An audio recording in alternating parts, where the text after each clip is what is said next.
umzuzu umkhulu eliculo nalethuni ngilidedicatela wena njengomshumayeli uzawuthi xa umane ukhumbula inkonzo ebesenziwa ngabantu ohamba nabendlela uthi wawucula nokuhamba ngemoto kula mathala nabantwana zikwazi ukukuhilisha kuba ezitshani zitshani zentoba uthi xa ungakwazi ulila phakathi kwabantu abaninzi kodwa wawuzivulela noba kusemotweni uhamba wedwa zehle inyembe zikwenzela umuntu ongaphakathi anenzakala. Ndikhangele esi sifundo kuba ndisazi ukuba kuhamba ixhego kodwa nithatha nibeka nilikhaya kuba umntakwenu asikamazi ba uphini kodwa ndiza nale vesi katya nomhle nam ndingento yalutho kodwa sithemba uThixo uba nguye uyakunithuthuzela kuba thina njengani singabantu kodwa sithemba uba kaloku kaThixo okwethu kuba sinivumele ezi ngoma esizicula ngoku ukubonakalisa into yokokuba uThixo usanijongile, uThixo uyanithanda. Phambi koba ke ndinike umama unhlokwana kuba funeka bencokole nani ingabi ndimndedwa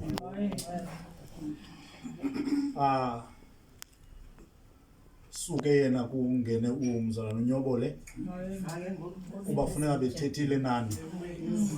ingabi ndimndedwa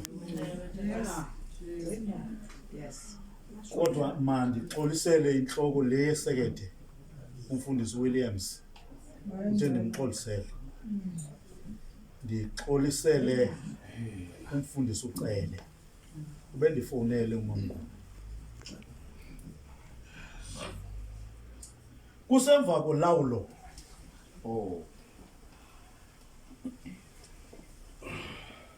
lo muntu owayekhohlakele ngokwale ndawo kuba andifuna ungena into yobabhali izinto zangecawe ezo itshonile ilanga and asifuna uba ingqondo yenu siyisuse kuThixo kodwa kusemva kolawulo lwentombazana kaHabi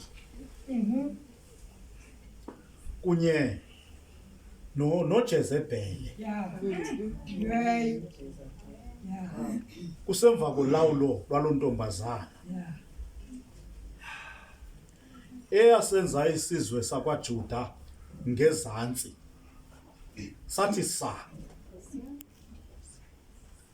ilizwi ke likaThixo Thixo ke abe nani ebhutgatyeni uThixo anithuthuzele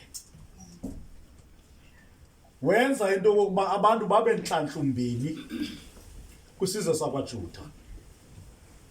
kubekho abantu becorruption kwisizwe sakwaJuda inxalenye yabo ukhona ababulali babanye abathile kukho nabaxilayo abantu belahleka kwisizwe sakwaJuda kukho iqaqobana lamalungisa yithi kumalungisa kuzawulunga iziqhamo zezandla zabo bayawuzidla wathi nekuba alidlakazale nje ilizwe wamsusa uThixo kweza ixhego kuthiwa nguYowashi elaqokelela esi sizwe zihlobo zam ezithandwa nguThixo waqokelela uYowashi eqokelela abantu abathe sa zihlobo zam abachithwe intombazane kuthiwa waThaliya wabaqokelela uyowasha. Wasishiya isizwe sibuyela kuThixo, wasithela uyowasha. Kwangena umuntu ekuthiwa uUziya, lo olawule kakuhle, wathi kulawuleni kwakhe kakuhle sikhomo, what kwi-last years zakhe wabhatyaza ukumkani uUziya. Bawukhumbula abantu ba ngulo owathi engengumpriste ukumkani uUziya. Kodwa wathi awubukela abapriste xa besiya engcweleni, besiyawuqhumisa, besiyawutshisa amadini ngokwexesha labo, ngokwemimiselo yabo. Kodwa wathi engenguye umpriste, engukumkani wemka, wabonwa esiya engcweleni ukumkani uUziya. Wanqandwa esiya esibingelelweni, kusithiwa ayondawo yakho leyo, alithuthuzele uThixo. Wathi kuba umntu kuthiwa inkomo enetshobo ayinqandwa, wathi bangele wayawuthwalwa ebethwe liqheqa. Kukhokelwa koba le ndawo esithetha kuyo ukumkani uAhazi olawulayo. Uthe xa elawula wangena bephinde batenxe abantu abathile. Xa umamele uverse 1, uThixo uyaswabula, uswabulela esi sizwe into yoba njengoba lingabaxhwili, uThixo angambuyisa umntakwenu. Njengoba ningabaxhwili bentsana, njengoba ningababulali benyama, njengoba ningabenzakalisi bemiphefumlo endiyidalileyo ndinguThixo, ke ndizisa isibetho kuni. Esi sizwe sizelwa indlala, esi sizwe sizelwa imbalela, akuzubakho mvula. Kodwa emke ayokuthi lo mbhali yithi ke kodwa kumalungisa, ngoba uThixo akabrashi wonke umntu nongenzanga nto. Ndiyifunde kule chapter into yoba uThixo akabrashi yonke into, okanye uThixo akachithisana namanzi. Uthixo awugqiba ukubashwabulela abenzi bongendawo. Uthi uThixo yithi ke kumalungisa kuzawulunga. Itsho ithi kumalungisa kuzawulunga. Iziqhamo zezenzo zezandla zabo bayawuzidla. Ndicela koba siqale kuloo ndawo. uThixo uthumela la mazwi, Femeliya kwaThuthula ngexesha isizwe esigutyungelwe kukufa kwethemba, isizwe sakwaJuda. Uthumela la mazwi ethemba ngexesha abantu abakhangela izihlobo zabo bengazi ba bazazifumana phina. Zihlobo zam ezithandwa nguThixo, uthumela la mazwi uThixo kwisizwe esikrobokileyo. Endinokuthi xa ndisondela kwi-context ndithi nani ninethamsanqa, noba la mazwi athi kanti anoma-relevant, nithi noba niva kabuhlungu umntakwenu akekho, ixhego limkile, kodwa nibe nale nto ethi noba kunjalo ukho uThixo wamalungisa,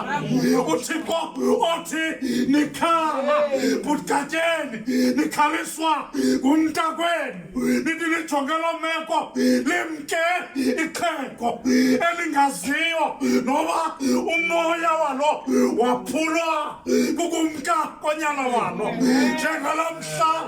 athi tyhini Thixo, ilizwi likaThixo athi uIsake xa kusizwe endlini kuphethwe isambatho, athi inene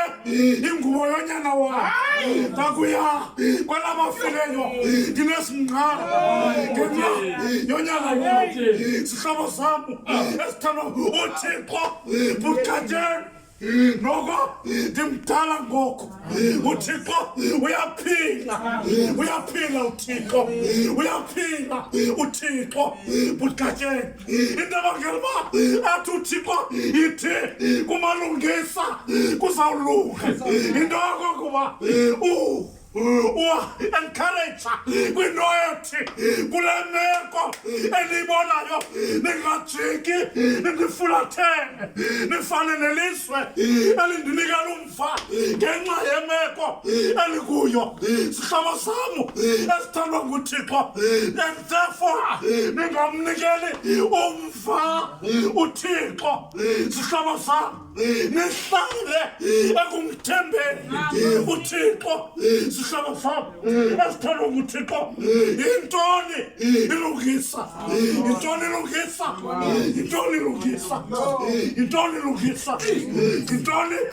lento uThixo alikhethayo yintoni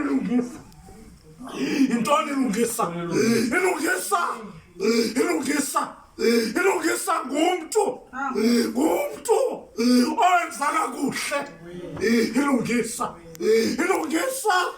ngumntu ogcina imithetho nothi nayiphina imithetho kodwa imithetho emkekelisela nembhekisa ebulungiseni uyigcina le mithetho phakathi kwe-circumstances akayigcini le mithetho kulungile kuphela kodwa uyigcina le mithetho ngemihla yamaqhwa imihla enzima kodwa agcina imithetho kuthiwa lo mntu ulilungisa sihlobo sam esithandwa nguThixo uyigcina le mithetho phakathi kwamaqela enkohlakalo apha kuplanwa ahlale yena sithi mna andubandakanyeka kule nto oba izawuchithisiswe oba izawuchitha icawa oba izawudestroy company lithi lungisa ke mna andubandakanyeka kule nto zihlobo sam kula atunyaka kaJesu hayi thamsanqa nokumntu ongahambiyo ongahlaliyo esikaleni samaqhele sihlobo sakho uhlala emthethweni kaThixo ecinga ngawo emini nasebusuku yiloo nto ilungisa sihlobo sakho esithandwa nguThixo and therefore alithuthuzela uThixo ilungisa into ethi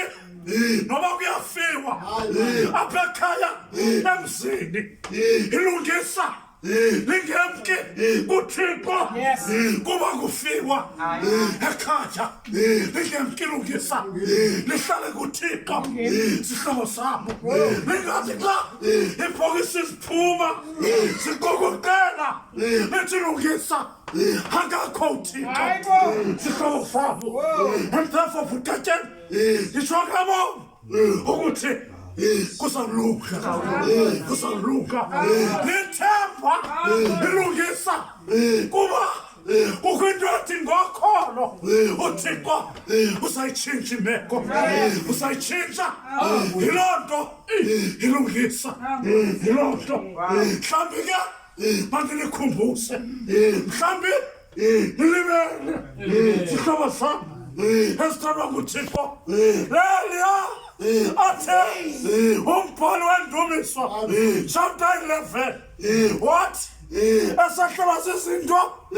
ezimbi sihlobo samu esithandwa nguThixo uthi umbhali babumaci eza amadoda namacebo athi balekele entabeni yakokwethu njengentaka ngoba abatoli bayeza ukuze bakutole ngasese uthi lo mbhali kwivesi yesithathu uthi xa iziseko sithe sadilizwa lingathini na ilungisa ayama ngoThixo imeko sasingasafuni and therefore makahambe utatomkhulu uxolweni kaJesu uxolweni mkhuluwa abantu bakokwethu kodwa ayame ngoThixo ayame ngoThixo kweSaya wathi ilungisa lemka akubikho mntu ukukhumbulelayo uthi bayahamba abebehamba kwakuthethe ngomcha othe cha abambelele ebulungiseni babo ningemki ke kuThixo ningemki ithi kubo kuzawulunga njani ubrother wethu kuzawulunga ezinye izinto khatheni uthi bangasilungisa usilungisa thina sesincamile ephelile awethu amandla uThixo alungise uThixo alungisa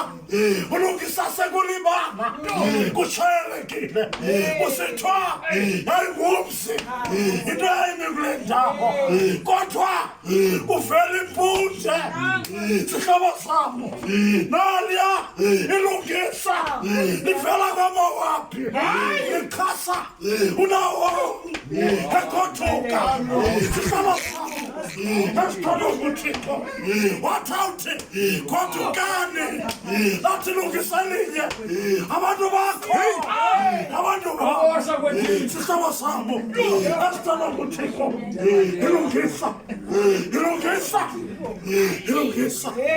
ilungisa futhi uthi Rute engela mje uthi Rute exasulila sana uthi Rute engabuyela sisizwe kodwa Rute waxola lutshintsha identity sihlobo sami esithandwa ukuthi yithi kuba kuzaba right sizokutsho ukuthi sizothi kuzaba right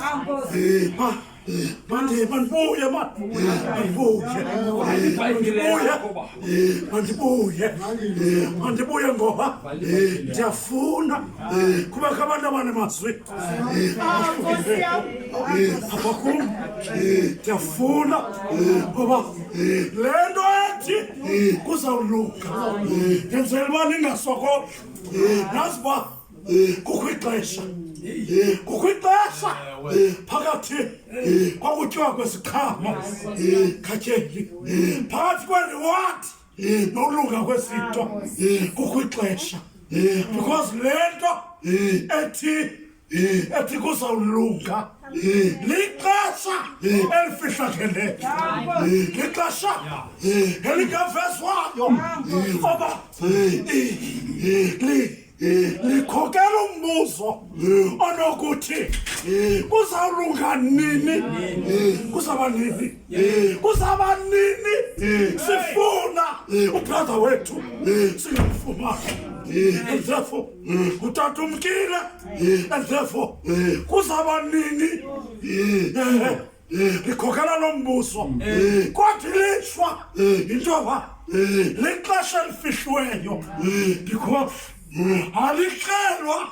oba in between amalungisa enyamezele ezi zinto izipotleya kule ndawo kuzawuthi kube ninina sihlobo sami Esther akukho xesha ngoba xa kulunga kule vesi kuzaba nini sihlobo sami kodwa ke lungiselela uba bazawungena baziba ifesi legatye andigqiba ngayo ngoba kwixesha in between